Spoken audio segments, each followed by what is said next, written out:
ಯುಧಿಷ್ಠಿರನಿಗೆ ತನ್ನ 5 ಪುತ್ರರನ್ನು ಕಳೆದುಕೊಂಡ ಶೋಕದಲ್ಲಿ ನೋವಿನಿಂದ ಅಸ್ತ್ರವಿದ್ಯೆಯಲ್ಲಿ ಪ್ರಖ್ಯಾತರಾಗಿದ್ದ ತಮ್ಮ ಮಕ್ಕಳನ್ನು ಅಶ್ವತ್ಥಾಮ ಅಷ್ಟು ಸುಲಭವಾಗಿ ಹೇಗೆ ಕೊಂದ ಎಂಬುದೇ ದೊಡ್ಡ ಪ್ರಶ್ನೆಯಾಯಿತು. ಅಶ್ವತ್ಥಾಮ ಮಹಾಮಹಿಮನಾದ ಪರಶಿವನಿಗೆ ಶರಣು ಹೋಗಿ ಅವನ ಅನುಗ್ರಹ ಪಡೆದುದರಿಂದಲೇ ಅದು ಸಾಧ್ಯವಾಯಿತೆಂದು ಹೇಳಿ ಅದಕ್ಕೆ ಸಂಬಂಧಿಸಿದ ಶಿವನ ವಿಷಯವನ್ನು ಕೃಷ್ಣ ಹೇಳಿದ. ಶಿವನ ಮಹಿಮೆ.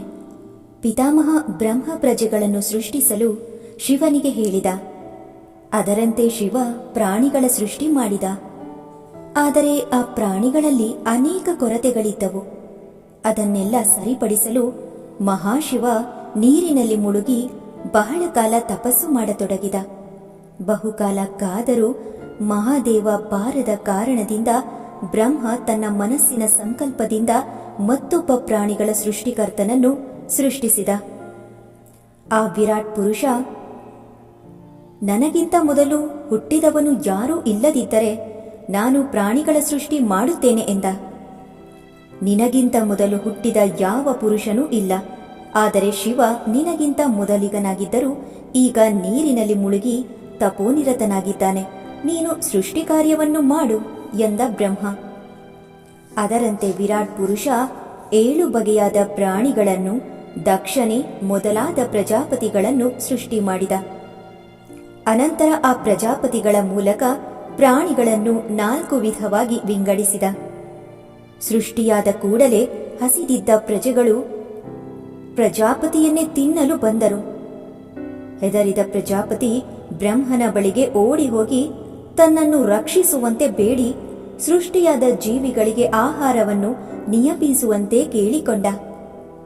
ಆಗ ಬ್ರಹ್ಮ ಜೀವಿಗಳಿಗೆ ಅನ್ನ, ಔಷಧಿ ಮೊದಲಾದವನ್ನು ಜೀವ ನಿರ್ವಹಣೆಗೆ ನಿಗದಿಪಡಿಸಿದ. ಬಲಿಷ್ಠ ಪ್ರಾಣಿಗಳಿಗೆ ದುರ್ಬಲ ಪ್ರಾಣಿಗಳನ್ನು ಆಹಾರವಾಗಿ ನೀಡಿದ. ಅನಂತರ ಆ ಪ್ರಾಣಿಗಳೆಲ್ಲ ಮುಂದೆ ತಮ್ಮ ತಮ್ಮ ಗುಂಪನ್ನು ವೃದ್ಧಿ ಮಾಡತೊಡಗಿದವು. ಕಾಲಾನಂತರ ಶಿವ ನೀರಿನಿಂದ ಮೇಲೆದ್ದು ಬಂದ. ಸಮಸ್ತ ಪ್ರಜೆಗಳನ್ನು ನೋಡಿದ. ತಾನಿಲ್ಲದಾಗ ಇಷ್ಟೆಲ್ಲ ವೃದ್ಧಿಯಾಗಿರುವುದನ್ನು ಕಂಡು ಶಿವ ಕೋಪದಿಂದ ತನ್ನ ಲಿಂಗವನ್ನು ಭೂಮಿಯ ಮೇಲೆ ಹಾಕಿದ. ಆ ಲಿಂಗ ಅಲ್ಲೇ ಪ್ರತಿಷ್ಠಾಪಿತವಾಯಿತು.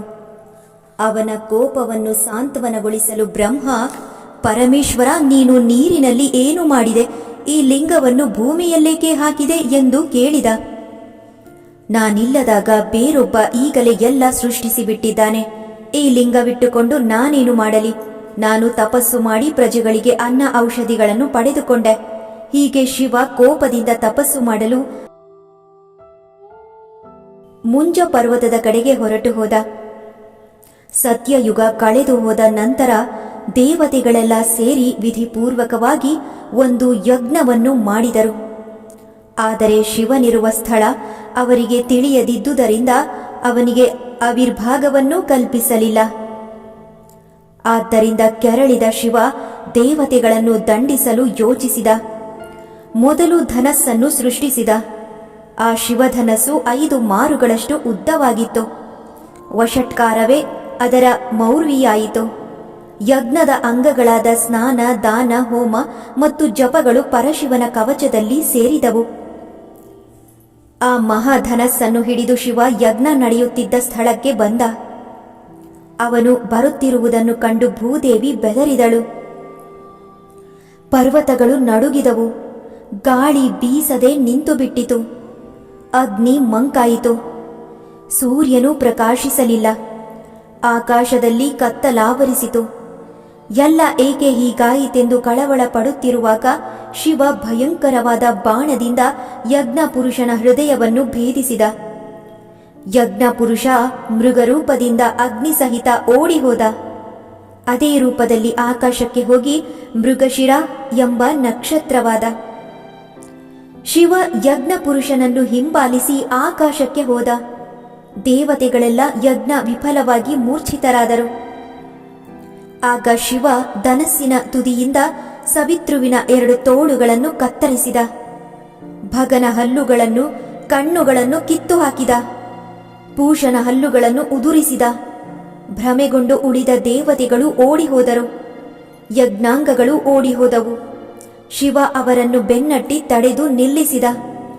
ಆಗ ದೇವತೆಗಳ ಕೋರಿಕೆಯಂತೆ ವಾಣಿ ಅವನ ಬಿಲ್ಲಿನ ಹಗ್ಗವನ್ನು ಕತ್ತರಿಸಿದಳು.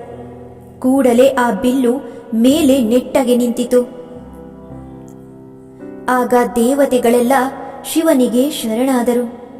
ಶಿವ ಶಾಂತನಾದ. ತನ್ನ ಕೋಪವನ್ನು ಸಮುದ್ರದಲ್ಲಿ ಸ್ಥಾಪಿಸಿದ. ಆ ಕೋಪವೇ ಬಡಬಾನಲವಾಗಿ ನೀರನ್ನು ಹೀರುತ್ತದೆ. ನಂತರ ಭಗನಿಗೆ ಕಣ್ಣುಗಳನ್ನು, ಸವಿತೃವಿಗೆ ತೋಳುಗಳನ್ನು, ಪೂಷನಿಗೆ ಹಲ್ಲುಗಳನ್ನು, ದೇವತೆಗಳಿಗೆ ಯಜ್ಞಗಳನ್ನು ಕರುಣಿಸಿದ.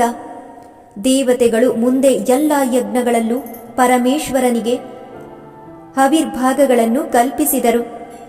ಮಹಾದೇವ ಕೆರಳಿದರೆ ಎಲ್ಲ ಜಗತ್ತುಗಳು ಆಹುತಿಗೆ ಸಿಲುಕುತ್ತವೆ.